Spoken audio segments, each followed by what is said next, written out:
बिस्मिल्लाहिर्रहमानिर्रहीम। खुदकुशी करने वाले का अंजाम।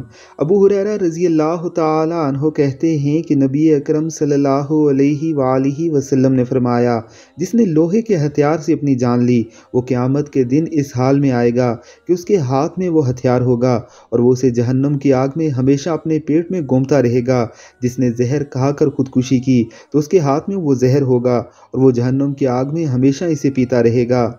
अहले तौहीद के सिलसिले में मुतअद्दिद रवायात से साबित है कि वो जहन्नुम में अपने गुनाहों की सज़ा भुगत कर उसे बाहर आ जाएंगे। यही वजह है कि उलमा ने खालिदम मुखलदा की मुख्तलिफ तौजीहें की हैं। इससे ज़जर तौबी मुराद है। ये उस शख्स की सज़ा है जिसने इसे हलाल व जायज़ समझ कर किया हो। इस अमल की सज़ा यही है, लेकिन अहले तौहीद पर अल्लाह की नज़र करम है कि ये सज़ा देने के बाद फिर उन्हें जहन्नुम से निकाल लेगा। हमेशा हमेश रहना मुराद लंबी मुद्दत है।